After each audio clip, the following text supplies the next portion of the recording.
Hai teman-teman yang berbahagia, berjumpa kembali dengan saya Dr. Andri, spesialis kedokteran jiwa dari Rumah Sakit EMC Alam Sutera Tangerang. Kebetulan saat ini saya sedang berada di Medan. Ini baru pagi-pagi, baru buat kopi, dan nanti niatnya mau minum uh, kopi kembali di luar ya bersama dengan teman, sekalian makan dimsum katanya. Nah, teman-teman, di kesempatan vlog di Medan kali ini, mungkin saya mau bercerita ya, karena ini kebetulan adalah workshop terakhir di kota Medan. Kemudian setelah ini saya tidak ada acara yang berkaitan dengan masalah psikosomatik untuk dokter. Jadi saya akan upgrade ilmu tahun ini di Austria, nanti di Vienna tahun 2022 ini di bulan Oktober untuk basic psikofarmakologi tentunya ya. Jadi bagaimana tata cara pengobatan dengan obat untuk kasus-kasus gangguan kejiwaan. Biasanya di acara European College of Neuropsychopharmacologicum banyak dibahas tentang obat-obatan yang mungkin masih dalam tahap percobaan. Ada obat-obatan yang baru 1-2 tahun launching, dan ada beberapa penelitian tentang obat lama. Nah, ini saya ingin memberikan sedikit gambaran tentang mengapa saya berkeliling ke Indonesia, ke seluruh Indonesia, di beberapa daerah yang kemarin sempat saya di Solo, Jogja, kemudian juga di Padang, dan di Medan kali ini. Berkaitan dengan pemberian workshop atau pelatihan psikosomatik ya. Karena mungkin kalau kita perhatikan banyak masalah-masalah psikosomatik ini merupakan suatu masalah yang mungkin buat sebagian orang itu tidak dikenali. Ya, ini masalah yang paling sering nih terjadi ya. Kenapa? Karena mungkin problemnya adalah si pasien itu merasakan gejalanya tuh fisik gitu. Dan mungkin sudah jadi sesuatu yang umum gitu ya. Kalau gejala fisik itu ya datangnya ke dokter fisik gitu ya, bukan ke dokter jiwa gitu ya. Dan di dalam kesempatan kali ini, termasuk di kesempatan-kesempatan sebelumnya, saya ingin memberikan penegasan kepada hal-hal seperti ini bahwa memang kalau kita melihat badan manusia itu yang terdiri dari jiwa dan raga, sebenarnya ada raga yang kemudian kita tahu bahwa jiwa itu sebenarnya dikontrol di sistem saraf pusat di otak. Jadi sebenarnya adalah brain system dan body systemnya ini saling berkaitan. Yang kita kira dulunya itu terpisah gitu ya. Dulu kita kira itu terpisah. Tapi semakin kemari kita semakin tahu bahwa ada hubungan yang sangat erat antara otak dan sistem lainnya. Kalau dulu kita berpikir mungkin ya lambung ya kerjanya adalah di lambung gitu.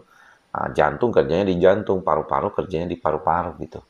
Tapi ternyata tidak demikian ya, bahwa sistem saraf pusat di otak itulah yang mempunyai peran. Karena mungkin teman-teman suka melihat gitu ya perkembangan teknologi di mana ada jantung buatan, ada ginjal yang diambil satu, ada hati yang dipotong setengahnya gitu. Tapi si pasien masih hidup gitu. Ya masih bisa beraktivitas seperti biasa gitu. Tapi kalau otaknya diambil setengah ya, nggak mungkin bisa hidup ya. Karena saling koneksi di kiri dan kanan otak itu saling berkaitan. Sehingga kalau misalnya ada yang bilang, oh, ini kayaknya aktifnya di otak kiri, ini adalah kerjanya otak kanan.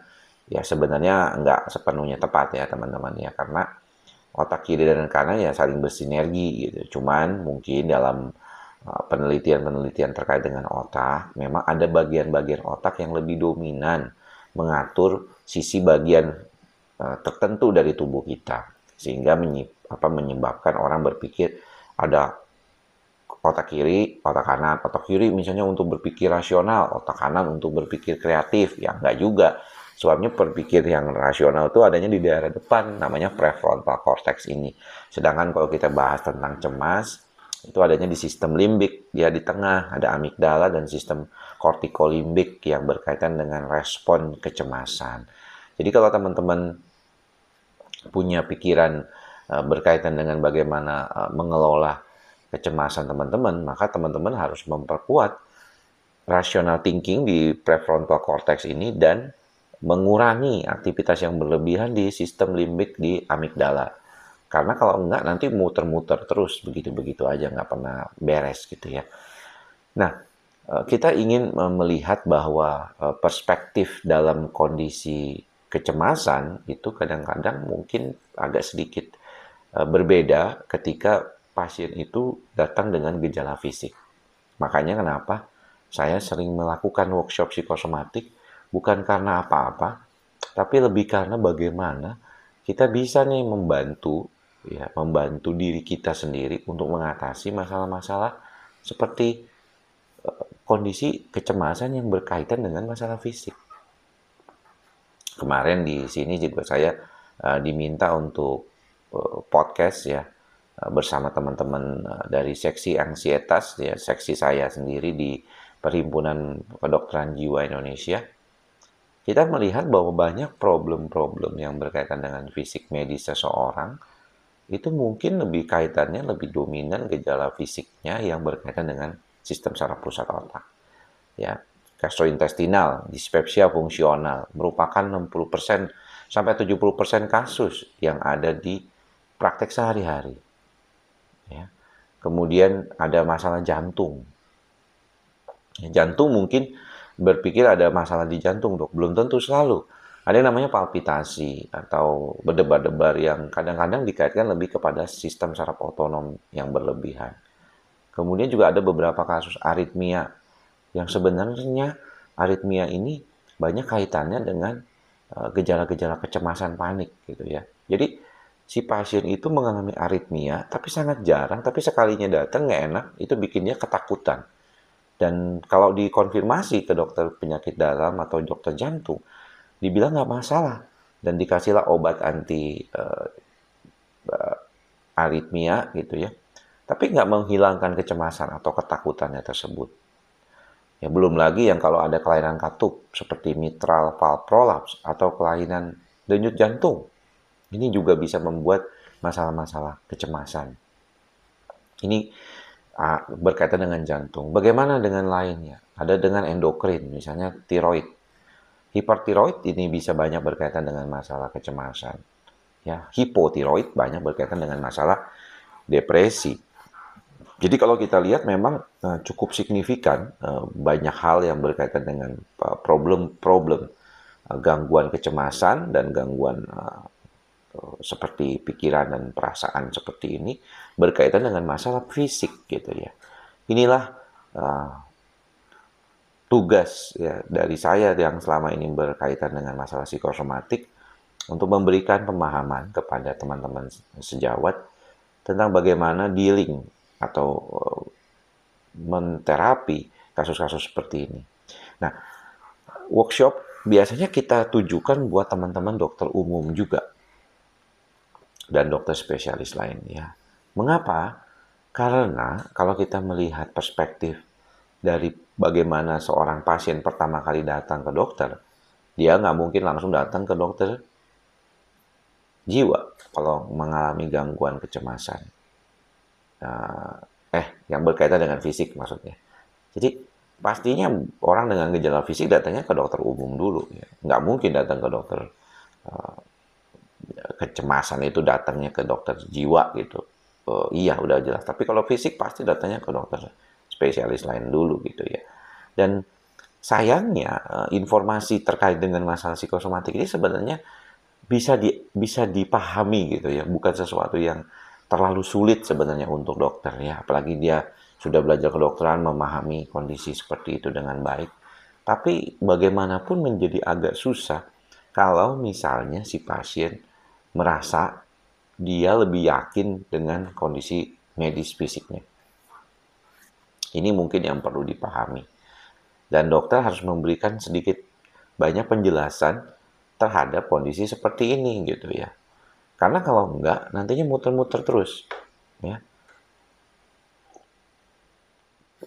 Satu hal yang penting untuk diperhatikan kalau teman-teman melihat perspektif gangguan kecemasan, seringkali kesulitannya adalah how to deal-nya gitu ya. Dengan kondisi itu. Apa yang mesti didulukan untuk dibenerin gitu istilahnya. Kadang-kadang saya kepengennya semua baik, cepat, beres gitu ya. Kita juga kepingin begitu pasti dokternya. Tapi kadang-kadang kesulitannya adalah bagaimana membantu diri sendiri untuk mengatasi keadaan itu tanpa harus membuat masalah-masalah yang lain gitu. Ini yang mungkin penting untuk diperhatikan ya sama teman-teman semua. Nah, situasi-situasi seperti inilah mungkin yang menurut saya banyak hal-hal yang berkaitan dengan kondisi kesehatan kita, kadang-kadang berkaitan dengan keadaan yang lain. Gangguan kecemasan, gangguan pikiran, itu menjadi salah satu faktor penting gitu ya untuk kita membuat lebih yakin bahwa sistem saraf pusat ini nggak main-main ini. Ya, kalau misalnya dia terpengaruh, maka gejala fisiknya bisa dominan. Seperti tadi kita bilang di depan, sakit jantung misalnya. Mungkin kalau misalnya sakit jantungnya itu tanpa ada masalah kecemasan, biasanya dokter jantung akan merasa lebih bisa menanggulanginya segera dan mempermudah beliau, ya dokter jantung ini, untuk membantu si pasien. Tapi kalau pasiennya gangguan jantung dan cemas, itu lebih sulit. Ya, diabetes juga begitu, ya, kencing manis juga demikian. Kalau ada masalah kecemasan dan depresi, menyebabkan kontrol terhadap gula darah ini menjadi susah. Ya, teman-teman bisa lihat bahwa problem yang berkaitan dengan diabetes itu salah satunya adalah dengan menggunakan teknik diet atau pengaturan pola makan. Kalau orang depresi itu susah itu diaturnya pola makannya.